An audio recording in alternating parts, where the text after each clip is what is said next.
Morning class 10. We have completed the chapter 1 in history, glorious history of India. We have already completed, and we will complete it in civics also, one chapter in the month of April. So both the chapters have been completed, and I will send you the question answers link in your WhatsApp groups of the last chapter we have discussed, that is history. And before that we have already done in civics democracy, we have already completed in the month of April. So both two chapters has been completed, and you should complete your work also. So today we are going to start water resources, chapter 8, water resource in geo. That is, this is your geo first. So this is your geography first chapter.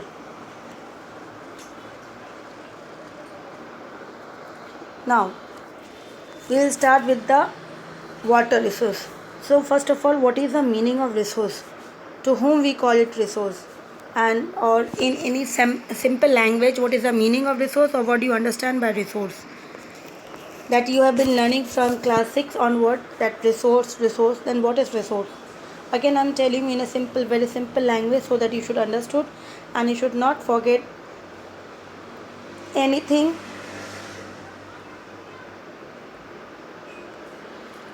which satisfy humans need.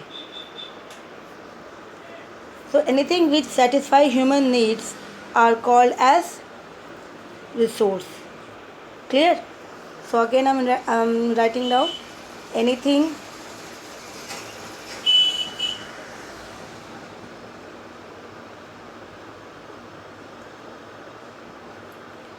which satisfy human needs are called as resources. So anything, कुछ भी हो जो humans की needs को fulfil करता हो, humans की कोई भी नीड्स हो उसको फुलफ़िल करता हो, तो वो क्या बन जाएगा? वो रिसोर्सेज बन जाएगा. For example, right now online classes is going on. So now what is the main need is mobile, laptop, internet connections. So this is the need we right now we need it, and now it's turned to as a resources, very important resources for online classes. So anything which are very needed by the people of any by people's, take it as a food, take it as a clothes, books, pen, these all are been called as resources. For example, when you are coming from school, you use these vehicles, buses. So these are also a resource. So water we are needing for drinking purpose, that is also resource. Air is also resource. So again, anything which satisfy human needs are called as resource. So today we are going to discuss about our water resource. Now, introductions.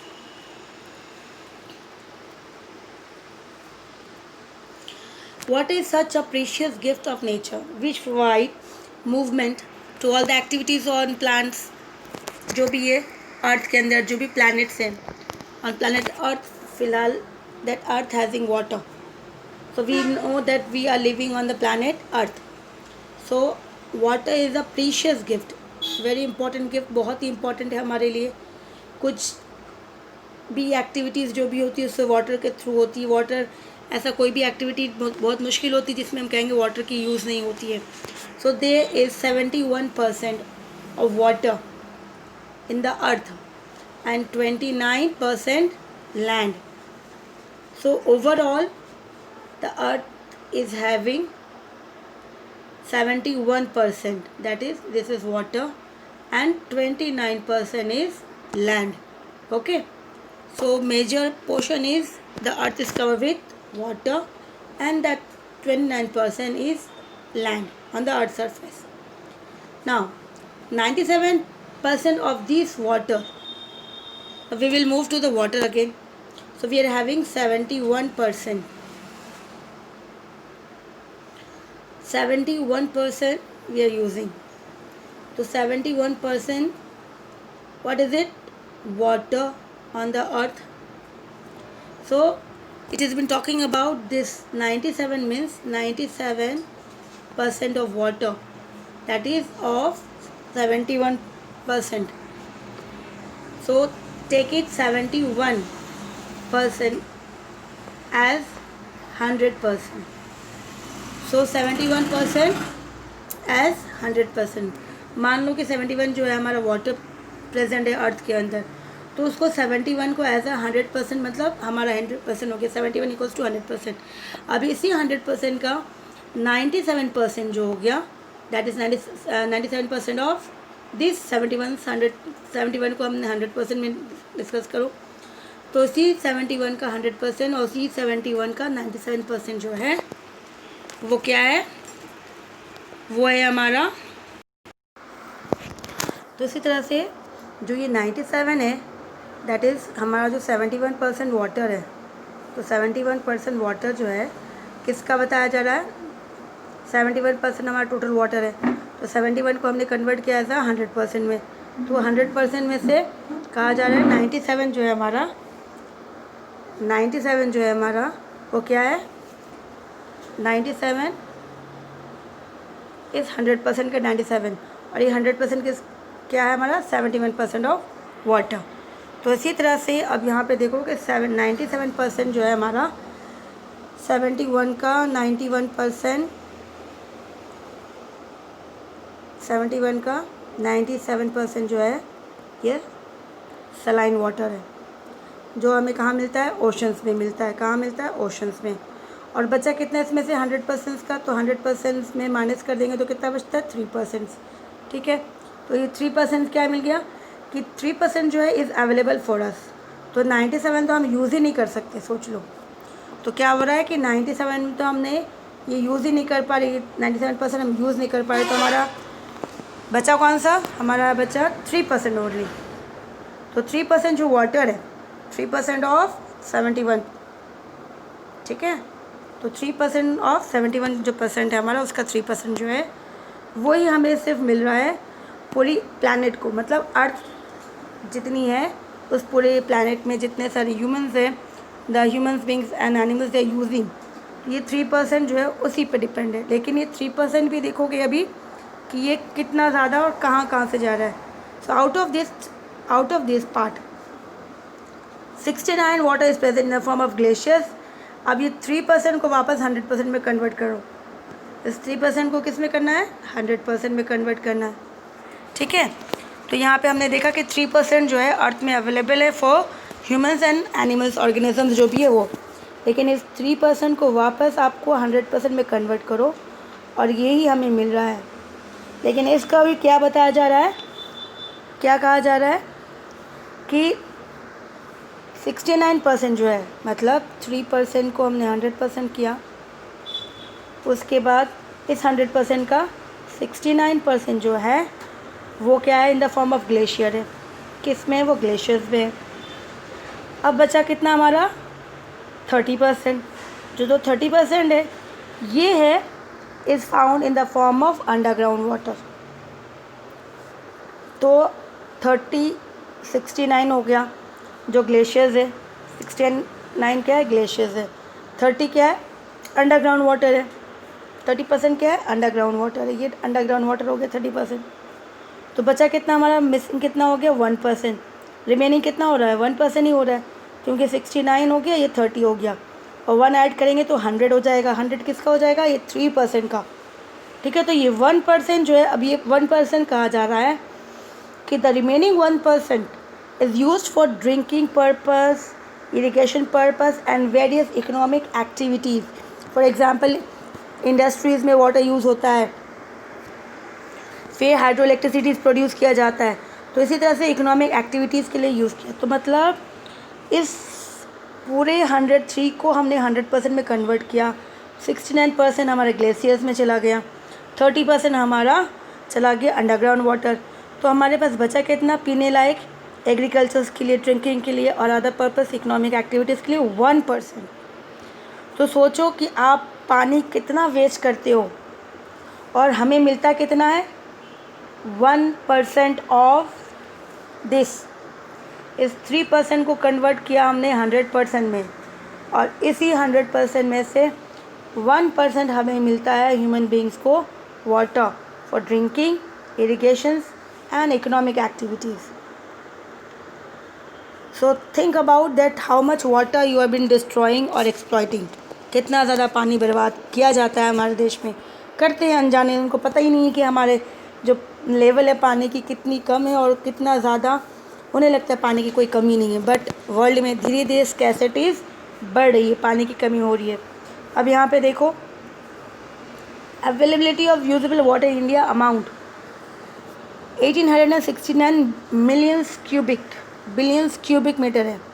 Out of which, उसमें से ये हमारे कहा गया usable water जो हम use करते हैं, उसमें से ओनली मतलब 1123 बिलियंस जो है इज ब्रॉट इनटू यूज़.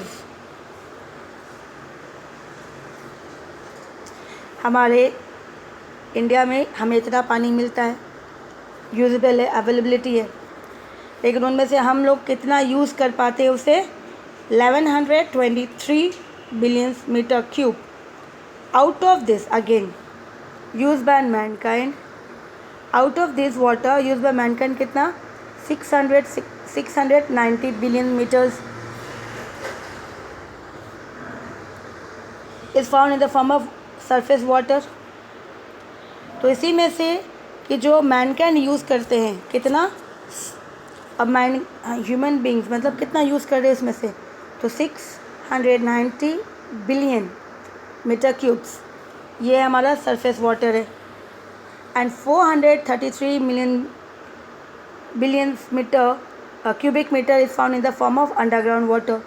तो ये सरफेस वाटर है जो हमें जैसे रिवर्स हो गया, लेक्स हो गया, पॉन्ड हो गया, और अंडरग्राउंड वाटर जो आपको पता है कि जो लेवल है वाटर बेड जो है हमारे लैंड के नीचे जो अंडरग्राउंड होता है, ट्यूबवेल से हम पानी निकालते हैं, तो वो हो गया हमारा अंडरग्राउंड वाटर. तो ये दोनों है अंतर इसमें कि जो ह्यूमन बींग्स जो यूज़ करे हैं तो 690 जो है वो सरफेस वाटर अवेलेबल है और 433 जो है हमारा अंडरग्राउंड वाटर है. So in India in the year 2000 देखा गया that total requirement of water was 634 million cubic metre, जो इंक्रीज़ हुआ which was increase to about इन कहा जा रहा है कि ये 2000 का था. अब ये जो अगर हम 2025 में अभी कितना है हमारा 2020 विद इन 5 ईयर्स कि ये जो है 634 जो है 34 वो आगे बढ़ के कितना हो जाएगा 1023 मिलियन क्यूबिक मीटर. अब इतना बढ़ रहा है क्यों, पॉपुलेशन बढ़ रही है, हमारी नीड्स बढ़ रही है, इरिगेशन फैसिलिटीज़ को पानी चाहिए. So due to rapid increase in population, इतना ज़्यादा पॉपुलेशन इंक्रीज़ हो रहा है और इल इफ़ेक्ट्स मतलब हम ज़्यादा से ज़्यादा पानी जितना यूज़ करते हैं उसे बर्बाद भी करते हैं. फिर साथ में global warming on water resources also, educate जो है वाटर मैनेजमेंट, पानी को हम बचाने की कोशिश करते ही नहीं हैं. Conservation has been become the need of. तो आज हमारे सबसे इम्पोर्टेंट क्या बन गया है कि हम पानी को अच्छे से बचाएं, कैसे प्रिजर्व करें, और उसे करने के लिए क्या क्या मेजर्स करना चाहिए, ये सभी हमारे लिए आज बहुत इम्पॉर्टेंट मेजर बन गया है. क्योंकि in the world they are many, in India also that they are many state and in that state there are many districts which has been declared that there is no water, drinking water is not there, so they have been depend on the other state for their supply of water. So imagine if there will be no water, then what you will and we will do, what the humankind will do, how there will be irrigations, and then industries, how they're going, industry will run. So it's very important now, it's very important to conserve, manage water management and conservation. तो हमें सबसे पहले बचाव करनी है और उसको फिर कैसे यूज़ करना है कि हमें पानी जो है फ्यूचर तक मिलता रहे. तो हमने अभी वापस एक बार देख लेते हैं बेटा कि हम ये वापस याद रखना है कि हमारे पास वर्ल्ड में 71% जो है हमारा वाटर है, 29% हमारा लैंड है. अब 71 का कन्वर्ट करते हैं 100%, तो हमारा उसी में से 100% में से आता है कि 97% जो हमारा वाटर जो है इन the form of saline water, जो हम इसको यूज़ नहीं कर सकते. तो जब 97% सलाइन वाटर है, ओशन वाटर है, तो 97 में बचा 3%, ठीक है ना। तो ये 3% जो है हमारा वो हमें अवेलेबल है। लेकिन अब इस 3% को अगर हम वापस से 100% कन्वर्ट करते हैं तो क्या देखा गया कि 69% जो है वो ग्लेशियर्स है। उसके बाद 69 ग्लेशियर्स, उसके बाद बचा 30%। 30% क्या कहा गया कि 30% जो है अंडरग्राउंड वाटर है। फिर तो 39 और 60 हो गया हमारा 99%, रिमेनिंग 1%। जी ये 1% है, कहा जाता है 1% इज़ यूज्ड। तो ये 1% जो है remaining we are using in the form of drinking, irrigations. तो ये 1% यूज़ किया जा रहा है ड्रिंकिंग के लिए, इरिगेशंस एंड इकोनॉमिक एक्टिविटीज़ के लिए। फिर कहा गया इंडिया में जो अवेलेबल है वाटर अमाउंट वो 1869 बिलियन क्यूबिक मीटर्स है। तो ये तो बहुत ज़्यादा देखा जाता है, लेकिन हम उसे कितना अपने यूज़ में लेते हैं। अवेलेबल है लेकिन फिर भी हम उसमें कितना सा यूज़ में लेते हैं हमारे डेली लाइफ में, उसको हम लेके आ पाते हैं 1123 billion cubic metre, out of which mankind जो यूज़ करता है वो कितना बताया गया 690 billion cubic metres in the form of surface water है। फिर सरफेस वाटर में जैसे मैंने कहा रिवर्स, लेक, पॉन्ड, और 433 जो है अंडरग्राउंड वाटर है, ठीक है। तो 2000 में देखा गया कि 634 मिलियन क्यूबिक मीटर्स जो था वो यूज़ किया गया, और जो इंक्रीज़ उससे बढ़ के 1023 million cubic metres in the near future that is 2025 में ये होने वाला है। तो ये क्यों होने वाला है, ऐसा क्या हो गया, because of increase of population and ill effects of global warming. जिस तरह से ग्लोबल वार्मिंग बढ़ी, गर्मियाँ बढ़ी हैं, तो इवापोरेशंस, इस तरह से there destructions of exploitation of water also, पानी गंदा हो रहा है, और इसकी तरह से मिसमैनेजमेंट हो रहा है, पानी को सही से यूज़ नहीं कर पा रहे हैं हम लोग। तो अभी बहुत इंपॉर्टेंट ज़रूरी क्या है हमारा वाटर मैनेजमेंट, कि हम पानी को सही से मैनेज करें और उसको कंजर्व करें, बचाएं, कि जितना है हमें उससे बचाना है, क्योंकि अभी हमारे लिए यही सबसे बड़ा नीड है, ठीक है। तो अब तक तो अभी ये हम पढ़ेंगे। तो ये हमारे जो इंट्रोडक्शन है ये बहुत इंपॉर्टेंट था, ताकि इंट्रोडक्शन समझ में आ जाए तो इजीली आपको फिर बाद में चैप्टर जो है इजी हो जाएगा। तो होप आपको इंट्रोडक्शन जो है समझ में आया होगा, ठीक है।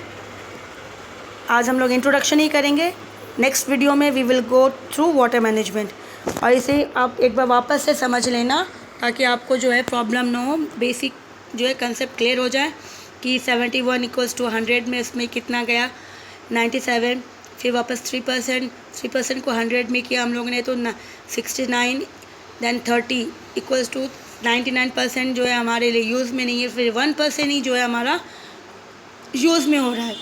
तो इसी तरह से आप जो है इसको वापस एक बार देखो, समझ लो। नेक्स्ट में हम लोग शुरू करेंगे, next topic we will start with water management, ठीक है। Till then take care, and I will send you the question answers of chapter 1, and that link I will send you through WhatsApp. So try to complete the question answers sooner, and later we will ask you to submit your question notebook for corrections.